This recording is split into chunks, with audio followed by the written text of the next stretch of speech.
Hello, my name is Tony. I wanted to just kind of talk about if you're within 10 years of retiring, some of the things that I thought about during within that 10-year period of time. And if you don't know anything about me, I'm within 2 years of retiring, actually less than 2 years. I plan on retiring December 2027. But I really started preparing probably a good probably 6 to 7 years ago. So I was in that 10-year period. But I just wanted to, I made some notes of some things that I was wanting to talk about. And I got 5 things that you should be thinking about if you're within that 10-year range of retiring. And these things will really help you prepare for your retirement financially. Uh, and some of the stuff does help emotionally too, especially number 3. But stay till number 5. Number 5 is probably the most important, and we'll get into that. So, some statistics. I looked up some statistics that support individuals who initiate comprehensive retirement planning at least 10 years in advance. Uh, the findings are that people are more secure in their retirement when they plan. They're more confident in their retirement, and they're prepared for their retirement better than if they had not planned. So, some of these key findings show that having a personalized plan, a 10-year plan within your 10 years of retirement, greatly helps. It reduces a lot of stress and it takes a lot of the guesswork and the worry out of your retirement. Some of the key statistics and findings on a 10-year plan and in 10-year planning is number one is higher satisfaction. 74% of retirees who planned ahead, including 10 years plus, are satisfied with their retirement income, compared to only 43% of non planners. So there's an old saying, if you don't plan, you'll plan to fail. That's so true. How about increased confidence, huh? 84% of individuals approaching retirement with a solid plan feel emotionally and physically prepared, compared to 70% of those without a plan. That's high. That's a high percentage to have that confidence going into retirement, knowing that you've planned, you've got a solid plan. I know what it looks like. I know what it looks like financially. Very important. The impact of compound growth. 10 years before retirement, critical for utilizing catch up savings. I believe, I'm not sure what the age is, but I think if you're 55 or older, you can do a catch up, which means you can actually contribute more to your 401k, your Roth IRAs, to do kind of a catch up. So that 10 years is an important time to do catch up. If you need to do it. And the only way you're going to know if you need to do that is if you stick around till my point number 5. But so we haven't hit point 1 yet. I'm just giving you some statistics. So uh, another one is lower risk of underfunding. Planning 10 years out, lower risk of underfunding because you know where you're at. You know what your finances look like. You're going to be able to plan. You're going to have that 10 years, and you're not going to be within 1 year of retirement saying, oh, crap, right? Yeah. Mm-hmm. Crap, I didn't save enough. I wish I'd have saved more. Well, that 10 years, if you're within that 10 years, man, you're in a golden spot right now to be able to change your financial direction if you need catching up. Yep. So that's just a good point. So here are the 5 things. All right. Number 1, start a budget if you don't have one. I am a big believer in the budget. All right. I've been doing a budget for, oh my gosh, 25 years. I think I've done a budget. This kind of helps you know where all your dollars are going. And I do a zero-based budget. So what I do is I take my income for the month and I put that at the top. That's my income. And then right underneath that, and you can do this in a spreadsheet, and maybe I'll make one available at some point, just a zero-based budget, very simple to use. So your income goes at the top. Then underneath your income comes your debts, your payments, your bills. You put all that in. That's right under income. You get to your bottom line there, and then whatever's left over, you spend it on paper. Okay. So if you take let's say you make $2,000 a month and you have $1,500 in bills and debt, you have $500 left. Okay. If you don't put that on paper where that $500 is going to go, okay, maybe you're going to put $100 in savings, right? Maybe you're going to invest $100. Maybe you're going to take $100 and just it's go out to eat money, which these days is probably going to get you maybe a meal and a half. All right. But you're spending it on paper, because if you don't spend it on paper and you don't know where it's going, you don't know where it's going. It's like, where did that money go? Where did that $500 that I had extra go? You don't know, because you didn't spend it on paper. So if you don't spend it on paper, you're just gone. I don't know where it went. So you always want to know where every dollar. So I try to spend every dollar, even if it's a fund called fun money. You get a fund, and that builds up after month after month. You get $100, $200 in there. Hey, that's money that's already saved. I can go out and spend it. I know right where that money went. So I am a huge believer in the budget. And if you think about it, carrying that budget into your retirement, you're going to want to do that, because when you sit down with somebody to go over your finances, they're going to ask you what's your income and what's your assets and what's your liabilities, basically. And you want to know what all your liabilities are, because that helps you planning going into retirement, to know whether or not you have enough, because you really want to make sure all your bills are covered. So number 2, maximize retirement savings contributions. Within this 10-year period, this is the time, like I said at the beginning of the video, this is the time to start maximizing those retirement savings, okay? Putting extra money away. Yeah, but Tony, then I can't go and buy my new car. But Tony, then I can't go and buy this new video game. But then I can't do that. But you need to pay yourself first. I promise you. Look, I'm 61 years old. I started putting away for my retirement the first day I worked. When I got a factory job back when I was, I was 19 years old. 401k, my dad said, make sure you max that thing out. And I did. I maxed it out, and I had a good match. They matched me 6%, and then they would give you an extra couple percent just for being in the program. So I always took advantage of that. So maximize your retirement savings. If you've got extra money now and you're in that 10-year period, you put that money away, yeah, you're going to miss it for a minute. You're going to miss it. I'm not going to be able to spend that on something. But I promise you, when you get to being within a year, 2 years of retirement, you're going to thank yourself. All right? Let your future self thank you. Your future self will look back and say, thank you. Thank you for putting that money away. So you can boost those contributions to your retirement accounts. Like I said, you can do catch-ups, and you can just Google that, what the catch-up amount is, because it's always changing. It'll change, in years to come, I'm sure. So yeah, so you want to increase that. This is a good time to do it. Putting extra money away. Number 3, eliminate and reducing debt. Okay. This is a great time to look at your debt. If you're within the 10-year, maybe you got 8 years to go, maybe you got 6, 5 years, whatever. Look at your debt, see where you're at, and try to get things paid off. Okay? It would be really good to have your house paid off when you retire, right?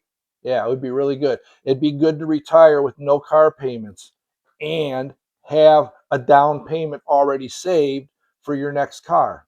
Okay? So this 10-year period is going to be really detrimental in you looking at your debt and getting your debt down as low as you can get it. Okay. Now I know we all have monthly bills. That's not, I don't consider that debt. That's living debt. Okay. But any other debts that you have, you bought a snowmobile, a toy, or something like that, get those things paid off. Get them paid off. Okay. Um, yeah, it's a lot less stressful, man, when you ain't got debt. It is. It's a lot less stressful. Okay, so number 4, what are the big purchases that you want to make and pay off before you retire? I sat down probably in the 6 to 5 year period mark, and there'll be another video coming up on what you want to do in that 5 year to retirement date point. But um, what are some of the big purchases you want to make right now? You got, let's say you got 10 years, 8 years, okay? Plenty of time to buy a nice car. You know, I never buy new. I'll buy a year old car that depreciated by 40% before I'll go out and buy a brand new car. I have nothing against buying a brand new car. If you can afford that and that's what you want to put your money towards, go for it. More power to you. All right. But I'm looking at, you know, I've got, let's say you got 8 years to retire. You can go out and buy a pretty nice car, right? And have that thing paid off in 4 years, right? Okay, so then you've got an extra 3 years before you retire to save that car payment that you were making as a down payment for your next car. Does that make sense? Yeah. Yeah. See, I've got money ready. When I retire, I can go out and I've got a nice down payment. So when I'm ready to buy a new vehicle, I'm going to have a nice down payment. All right. Because I planned ahead. I planned that 10 years out. I planned on what that's going to look like when I get a year or two within retirement and even after. So nothing wrong with planning. Planning is great. If you don't plan, you'll plan to fail. Right? Yeah. You heard that. You heard that before, right? Yeah, that's a saying. That's a saying. So look at some of your big purchases. Like for me, uh, I'm within 2 years of retiring, and I still have things that I'm looking to get purchased and paid for before I retire. One of it is countertops. All right, the wife wants new countertops. Okay, I'm gonna make happy wife, happy life. Yes, okay, right. So I said, honey, we'll get you new countertops. Okay, okay. Now let me let you in on a little secret. All right. Papa wants a shed, a nice extra garage. Okay. If I can get her the countertops, I'm thinking I can probably get the shed. Right? You get my thinking, right? Yep. But you know what? It's going to be paid off before I retire. So it's going to be paid for. Matter of fact, in these last 10 years, and like I said, I'm at the 2 year mark, I'd been putting away. I've got money already put away for the countertops. I've got some money already put away for my man shed, my man cave outside. All right. I've already got money put away for that. I need a new well. They've been telling me for the last 20 years, you need a new well. This thing's going to go out. See, because I live out in the country, right? I ain't got no city water. It's well water. So they're telling me, yeah, you need a new well. That was 20 years ago, and I still ain't got it. I haven't put a new well in. I did put a bladder tank in because my old one leaked. Um, but but I do have money for that. I have money put away, and probably either shortly before I retire or after I retire, I'll get it. I'm just gonna get it done, and I ain't got to worry about it the rest of my life, anyways, right? So that's all taken care of. But that's just number 4 is just so important because you want to look at the things that you're going to need to get done. We needed a new roof a couple years ago, and I was totally willing to pay for that roof. And make a long story short, my insurance covered all of it because of hail damage. Because I found a good roofer, and I recommend doing this, you guys. I found a roofer that said, "I'll come out and look at your roof, And if I find any damage, storm damage, we'll report it to your insurance company and we'll collect on that. He came out, looked at it. Yep, you've got hail damage. I pulled up a geo report that shows all the hailstorms in your area over the last 10 years. I've got ding marks on the roof. Call your insurance company. So I called my insurance company. They sent the adjuster out. My roofer came out and met my adjuster. They got up on the roof. Yeah, yep, there's storm damage up here. And guess what? I was almost ready to pay $20,000 for a new roof. All right. You know what I paid? 250 bucks, my deductible. Yep, yep. See, these are just things that people don't know. This is, you watch this channel, you'll learn some of these things that I have learned and pass on to people because it helps. Yeah, right? Yeah, save me 20 grand. So, anyways, yeah, number 4 is a big one. So, okay, finally, number 5. This is probably one of the most important things I believe that I have done in the last 8 years, I think. Um, Consider hiring a financial advisor. Okay. I'm not a financial advisor. I'm not selling my services. I work in IT. I work on computers. I have no desire at all to work on your spreadsheets. All right. I do my own. So hire a financial advisor. So what is a financial advisor like? Think of it like this. A financial advisor is like a doctor for your finances, for your bank account. Okay. Um, Back when I went to see a financial advisor, I gathered all my paperwork. He said, bring all your paperwork. You'll have to get a social security report. You get pension reports if you're lucky enough to have a pension where you work. Brought all that in, brought all my bank accounts, my savings, everything that I had, all on paper, brought it in. He looked it over, and I didn't know what he was going to say. I'm thinking I need $1 million to retire. I mean, that's what you hear online, right? You hear these people talking about, oh, you need 500,000, you need $1 million to retire. You don't. You really don't. And there's lots of good channels out there that you can listen to that will show you that you don't. Okay. Well, so make a long story short, let's get back to the financial advisor. The financial advisor can look at your numbers. He'll ask you questions like, what do you want to do in retirement? Do you want to travel? Now, for me, I don't want to travel. I'm not a big traveler. I don't. I want to go see Alcatraz. All right, yes, I do. I want to go see Pearl Harbor, the Arizona. I want to see that. I would like to visit Ireland. Those are really the extent of my travels outside of the United States, anyways. Alcatraz is really not outside of the United States. Neither is Hawaii. It's off the mainland. But you know what I'm saying, right? It's money. You buying a plane ticket. Um, They'll ask you those questions. What do you want to do in your retirement? Then they'll look at your numbers and then they'll figure out a plan. Okay. They might tell you if you've got enough money, hey, you want to retire at 62? Okay, well, we're going to pull so much money from your 401ks and we're going to let your Social Security ride a little while because we want your wife, if she doesn't work, she gets half your Social Security. So we want to build that up so that if something happens to you, she'll get the greater amount, which should be a more amount because you put it off. Or maybe you're 62 and he looks at it and he says, yep, we're going to collect Social Security right now. You've got plenty of money to retire on. You got a pension, blah, blah, blah. Whatever it is, whatever your situation is, they will be able to sit down with you and help you get a pulse, like a doctor, get a pulse on your finances.